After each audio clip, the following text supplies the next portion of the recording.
I'd been running the night shift for a food delivery app called QuickBite for just over 4 months, long enough to know that nothing good ever happens after the witching hour.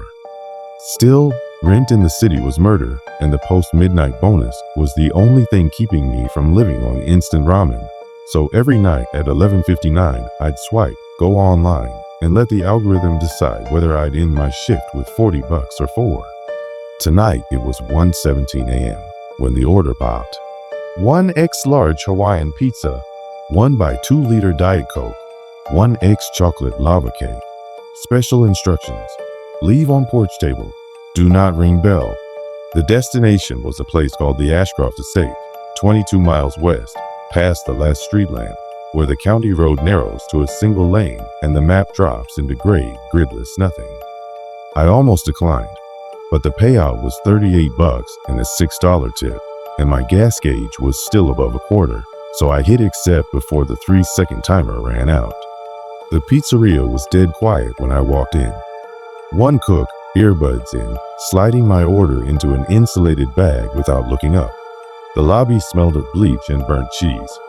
I signed the receipt, tucked the bag between the passenger seat and the door so it wouldn't tip, and rolled out into the fog that had settled over town like wet cotton. The first 12 miles were familiar: strip malls, shuttered gas stations, a single drunk stumbling out of a bar.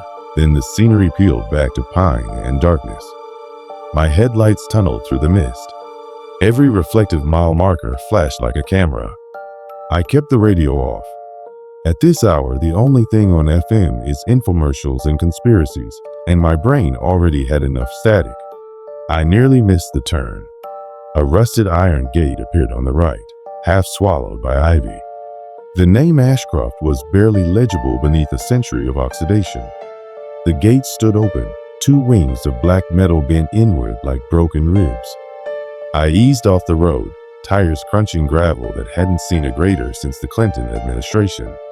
The driveway was longer than the app's GPS line had suggested, almost a mile of switchback carved between boulders and leaning spruce. Branches clogged the roof of my Corolla. I had to duck my head to see through the windshield, fog pressed against the glass like it wanted in. At one point, the headlights caught a deer standing in the center of the path. It didn't spook, just watched me pass with eyes that caught the light and threw it back red. Then the trees parted and the house revealed itself. Ashcroft Estate was 3 stories of Victorian wrought, peeling white paint, sagging wraparound porch, windows either boarded or gaping. One gable had collapsed inward, exposing ribs of rafters against the stars. Yet a single bulb glowed above the front door, a sickly 40-watt yellow that looked less like welcome and more like warning. I killed the engine. The pizza bag radiated heat onto my thigh. The instructions said porch table, but I saw no table, only a wicker chair mummified in cobwebs and a boot scraper shaped like a snarling gargoyle. I stepped out. The air tasted metallic, like old pennies. The porch boards groaned under my weight. Somewhere above me, a shutter banged once, then silence. I set the food on the chair, closest thing to a table, and snapped the required photo. Time-stamped, GPS tagged, proof of delivery. As I backed away, my heel struck something soft. I looked down. A child's plush rabbit, gray with mildew, one button I'm missing. The fur was damp, recently handled. I nudged it aside with my shoe and told myself it was just trash blown in by wind. I was halfway to the steps when I heard the door unlatch behind me. Not a creak, this was a deliberate click, metal tongue sliding free of its groove. I froze. The app rules were explicit. If the customer opens the door, verify ID for alcohol. There was none. Be polite, leave. I turned, rehearsing a smile. The doorway framed darkness so complete it looked solid. No silhouette, no face, just black. A voice drifted out, soft as breath. "Cold tonight," I swallowed. "Yes, sir. Pizza's on the chair." "Have a good. You're early." I checked my watch, 1:46 a.m. The ETA had been 1:55. Traffic was light. I joked, but my voice cracked halfway through. The darkness shifted as if something inside leaned closer. "Leave the bag." I glanced at the insulated red bag, company property, $15 replacement fee if lost. I need the bag back, man. Policy. Silence. Then, leave it. A wind moved across the porch, carrying the smell of damp earth and something sweeter, cloying, like lilies left too long at a funeral. My hand found the car key in my pocket, thumb on the unlock button. Okay, I said, backing up. I'll just. The door swung wider. No one stood there, yet the threshold exhaled a breath so cold it fogged in front of me. I saw then that the interior wasn't empty. It was full of shapes, furniture draped in sheets, maybe, but the light from the bulb didn't penetrate past the doorway. It was as if the house swallowed illumination. I dropped the bag, screwed the fee. I pivoted and nearly tripped off the top step. My car chirped as I unlocked it remotely. Behind me came a sound like wet fabric dragging across floorboards. I didn't look back. I dove into the driver's seat, slammed the door, and punched the ignition. The engine coughed, hesitated, then caught. I threw it into reverse and floored it. Gravel pinged the undercarriage. In the rear view, the porch bulb flickered, then went out. The driveway seemed twice as long on the way out. Branches slapped the windshield. At the gate, I didn't slow. The Corolla scraped between the iron posts, mirror folding in with a crunch. Only when I hit asphalt did I breathe again. My hands shook so violently I had to pull over a mile later, hazard lights blinking like a pulse. I reported the incident to support. Customer made me uncomfortable. Abandoned property, blah blah. They refunded the order and promised to look into it. I went home, cracked a beer, and tried to laugh it off. But that night I dreamed of the doorway, of the plush rabbit multiplying. Dozens of them, all wet, all watching. 2 days later the news broke. Hikers had found a body in the woods behind Ashcroft Estate. Male, mid-30s, ID still in his wallet. Cause of death undetermined. Body showed no trauma, toxicology pending. The photo they flashed on TV was the customer who'd placed my order. Timestamp on the receipt, 1:17 a.m. Same minute I accepted it. Police said he'd been dead at least 36 hours. I quit QuickBite the next week.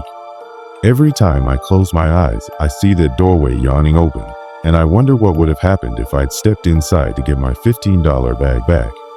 Sometimes at night my phone buzzes with a phantom notification. New order, Ashcroft Estate, payout $38, and I swear I can still smell lilies on the wind.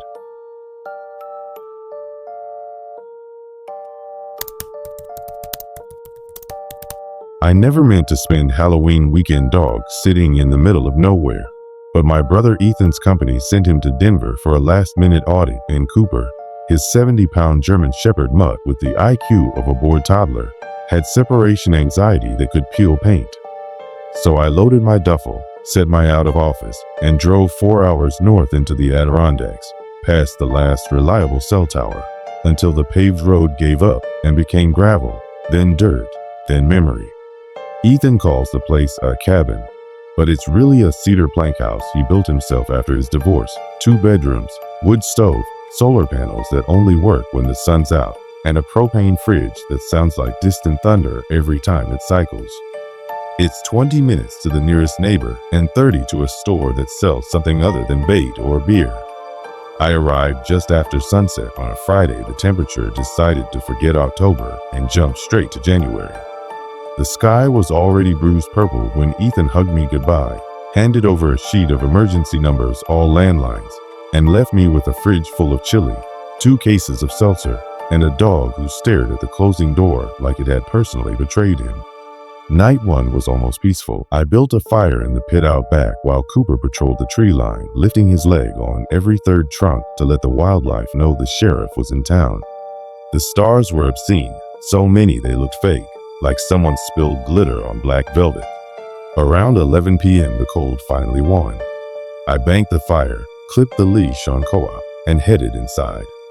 He whined at the threshold, ears swiveling toward the woods.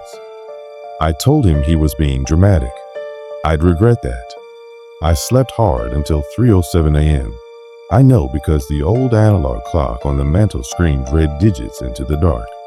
What woke me was the sound of claws on wood, not scampering but deliberate. Click, click, click. Cooper wasn't on the braided rug next to the couch anymore. I sat up. The only light came from the dying embers in the stove, painting everything the color of dried blood. The clicking stopped. Then came a low, slow scrape, like someone dragging the flat of a hand along the outside wall. Cooper growled. It wasn't his mailman growl or his I hate the vacuum growl. This was a sound I'd never heard from him before, a subterranean rumble that vibrated in my own ribs. I fumbled for the mag light Ethan keeps by the door, thumbed it on, and swept the beam across the living room. Cooper stood at the window, hackles raised, lips curled so high I could see every tooth. The reflection in the glass turned his eyes into twin silver coins. I crept up behind him. Outside, the moon cast everything in grayscale. The yard was empty, no wind, no deer, nothing. But Cooper's gaze was fixed on the tree line 30 yards out, where the pines closed ranks and swallow light. I couldn't see what he saw, but I felt it, that sudden, primal certainty that something intelligent was staring back. Then the flashlight flickered. When the beam steadied, a shape was simply there, tall, thin, the color of bark and shadow, standing just beyond the reach of the light. A man, maybe, or something that wanted me to think it was. I backed away from the window, pulling Cooper with me. He didn't want to budge. I whispered every stupid empty promise, treat, ride, Ethan's coming back, until he finally broke off with a last guttural bark that sprayed the window with spit. I slammed the wooden shutters closed and latched them, heart hammering so hard I tasted copper. The scrape on the wall resumed, slower now, following the shutters around the cabin like a fingertip reading Braille. I spent the rest of the night on the couch, shotgun across my lap, Ethan's 12 gauge, loaded with deer slugs, Cooper pressed against my leg vibrating with tension. When the sun finally crawled over the ridge, the world looked ordinary again. Bird calls, frost on the grass, a squirrel giving Cooper the finger from a safe branch. I convinced myself it was a bear, maybe a moose, anything with hooves or claws and no interest in me. I fed Cooper, drank an entire pot of coffee, and tried Ethan's landline to tell him the story. No dial tone. The line was down, probably a branch somewhere. No big deal. I had my cell, but out here it was just a flashlight that could play Spotify. Day 2 was a blur of daylight chores, carrying firewood, checking the generator, tossing a tennis ball until Cooper's tongue hung to his knees. The cold snap broke around noon. The sun even felt warm on my face when I stood in the clearing. I decided we'd bunk inside the bedroom that night. Smaller space, easier to defend, only one window. I moved Ethan's dresser in front of the door like a barricade in a zombie movie and told myself it was just for peace of mind. Twilight came fast. By 5 p.m., the shadows were long enough to trip over. I grilled burgers on the deck while Cooper wolfed his rock. Every time the spatula scraped the grate, he flinched and glanced at the woods. When the stars came out, so did the cold, hard, dry, biting. I let the fire die and herded us into the bedroom. Cooper refused to sleep on the dog bed. Instead, he circled the room twice, then planted himself between me and the window, eyes on the glass. I left the bedside lamp on, a weak LED that turned the room amber. At 12:34 a.m., the lamp flickered. Cooper's ears flattened. I heard the scrape again, lighter now, almost playful, on the exterior wall beneath the window. Then came the whisper, not words, just air pushed through teeth. Cooper exploded into barking, hurling himself at the glass so hard I thought he'd go straight through. I grabbed his collar and hauled him back, yelling nonsense, anything to break his focus. The whisper stopped. Silence. I don't remember falling asleep, but I woke to the sound of the bedroom doorknob turning, slow, testing. Cooper heard it too. His growl started deep, then climbed into a snarl. The knob rattled once, twice. I raised the shotgun, safety off, and aimed at the center mass of the door. My voice cracked. I will blow a hole straight through you. The rattling stopped. Footsteps retreated down the hallway, bare feet on hardwood, soft and deliberate. Dawn took forever. When it finally came, I found muddy prints on the deck, long, narrow, human in outline, but missing a heel, as if whoever made them walked on the balls of their feet. The prints started at the tree line, circled the entire cabin, and stopped beneath the bedroom window. No tracks leading away. Cooper sniffed them, then lifted his leg and pissed directly on top of the clearest one. Brave dog. I couldn't raise anyone on the radio or the landline. I packed our shit, loaded Cooper into the back seat, and drove the rutted track like a rally driver. The main road appeared like salvation. Pavement, yellow stripes, the distant rumble of a logging truck. I didn't breathe easy until I saw the first cell tower, bars popping like fireworks. Ethan met us at the county sheriff's office. When I finished talking, the deputy asked if I'd been drinking. Ethan didn't laugh. They sent a patrol car out, found the cabin locked tight. No signs of entry, no footprints, no scratches on the walls, nothing. Cooper growled the whole time the deputy walked the perimeter. Back home, Ethan installed motion lights, cameras, and a landline that runs underground. He still goes up every weekend. Cooper refuses to leave the porch after dark. I haven't told Ethan the last part, the thing that keeps me awake.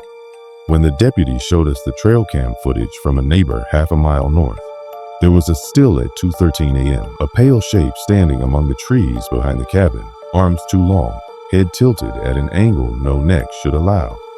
It stayed there until sunrise, unmoving, watching. In the next frame, it was just gone. No tracks. No explanation. Cooper sleeps on my feet now whenever I visit, and I let him. Because some nights, when the wind moves just right, I still hear that scrape on the wall, like something remembering the way in.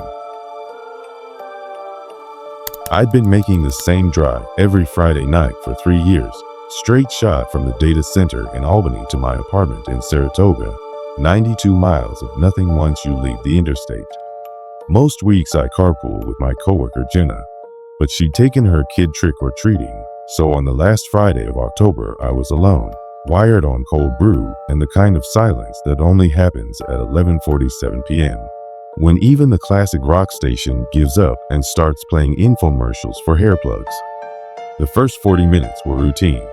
Dim headlights, occasional semi, the glow of my dash telling me I had just under a quarter tank, enough. But I made a mental note to hit the 24-hour mobile at exit 14 anyway. I was cruising at 65, cruise control set, when I saw the SUV. White Ford Explorer, hazards on, nose angled into the scrub on the right shoulder. No driver visible. I slowed a hair, checked the mirrors, no traffic, then sped up again.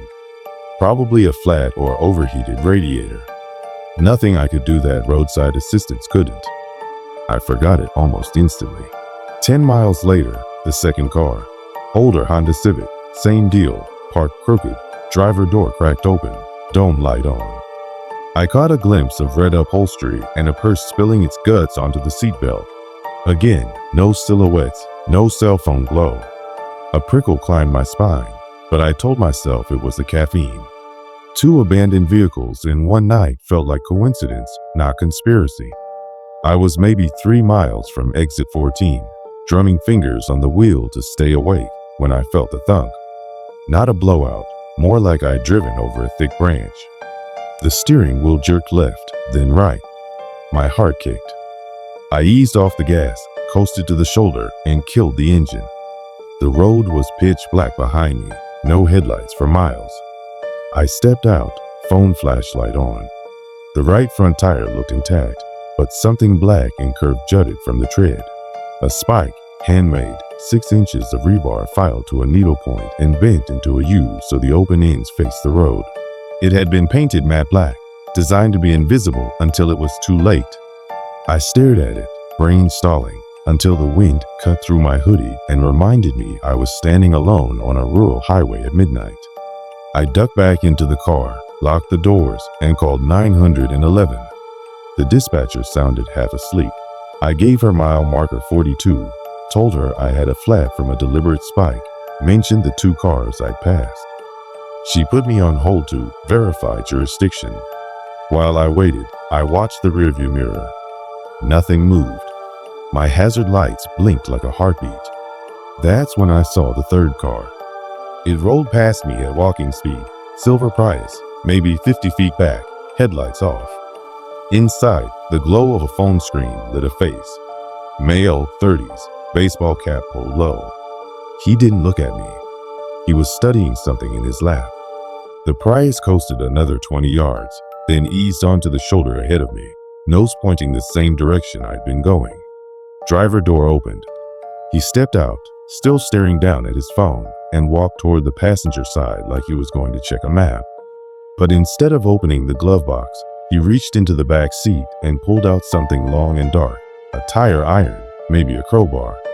My stomach folded in on itself. I dropped the phone into the cup holder, still on hold, and shifted into drive. The dispatcher's tinny music cut out. "Sir? Sir, are you still there?" I didn't answer. I eased onto the shoulder, tires crunching glass, and rolled past the Prius at idle. The guy looked up. For a second, our eyes met across 20 feet of asphalt. His face was completely blank, the way people look when they're deciding whether to swat a fly. Then he smiled, small, polite, terrifying, and started walking toward my car. I accelerated. The flat tire thumped like a war drum. I'd driven maybe 30 seconds when the Prius's headlights flared alive in my mirror, high beam strobing once, then settling into a steady glare.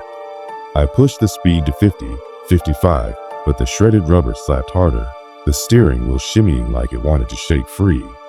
I needed the mobile station, but it was still 2 miles and the tire wouldn't last. Ahead, the road curved.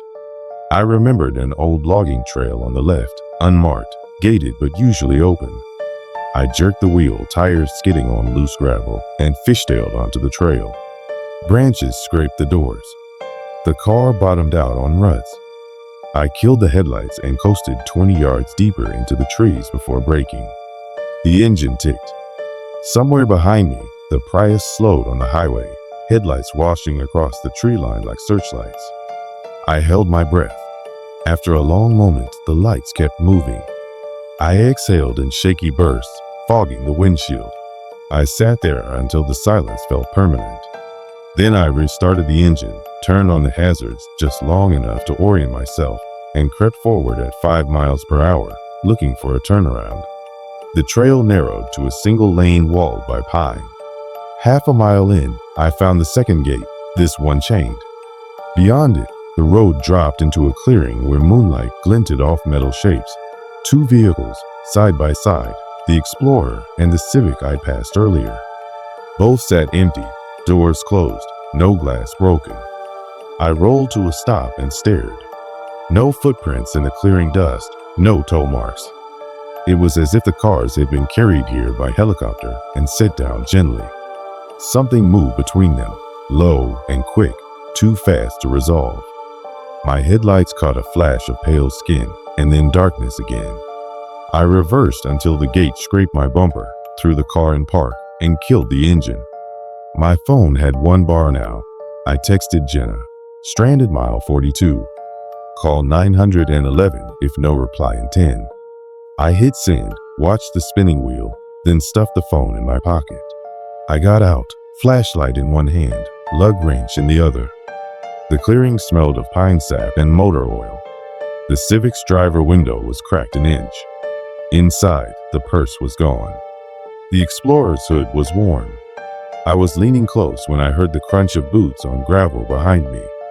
I spun. The man from the Prius stood at the edge of the clearing, tire iron dangling loose at his side. Up close, he looked younger, maybe mid-20s, acne scars along his jaw, but the blank expression was the same. He didn't speak. He just tilted his head, listening, then took one deliberate step forward. I raised the lug wrench like a club. My voice cracked. Stay back. Police are on the way. He smiled again, wider this time, and lifted the tire iron, not in threat, but like he was offering it to me. The metal caught the moonlight, and I saw the dark smear across the end. Blood, or maybe just rust. I didn't wait to find out. I bolted. Straight into the trees, Flashlight beam bouncing off bark. Behind me, footsteps, 2 sets, maybe 3. I didn't look. I ran until my lungs burned acid, branches whipping my face, until the ground sloped down and I half fell, half slid into a dry creek bed. I killed the flashlight and crouched behind a fallen log, forcing my breathing shallow. The footsteps kept coming, slow, deliberate, fanning out. I heard the soft click of a walkie-talkie, then a voice close, maybe 20 feet away, whispering, "Left flank." I stayed motionless for what felt like hours. Eventually, the footsteps receded uphill. When the silence stretched thin enough, I crawled out and climbed the far bank, moving east, parallel to the highway. After 10 minutes, the trees thinned, and I saw headlights, steady this time, not hunting. A state trooper's cruiser idled on the shoulder, light bar dark. I stumbled onto the asphalt, waving both arms like a madman. The trooper stepped out, hand on holster, then relaxed when he saw my face. Behind him, a tow truck was already hitching my Corolla. They found the spikes still embedded in the tire. They found the Prius abandoned a mile south, engine running, driver door open. They found the Explorer and Civic in the clearing, both wiped clean of prints. They did not find the man with the tire iron or whoever had whispered coordinates into the dark. The trooper told me they pulled over 3 other cars that same stretch that week, all flats, all spikes. One driver had been missing for 36 hours. The other had managed to flag down a passing truck before the hunters reached him. I gave my statement, let them drop me at a motel. I didn't sleep. Every time I closed my eyes, I saw that polite, empty smile, the way he'd offered me the crowbar like it was a gift. I still drive the same route, new tires, new habit of scanning the shoulder for parked cars, but I never stop for anyone anymore.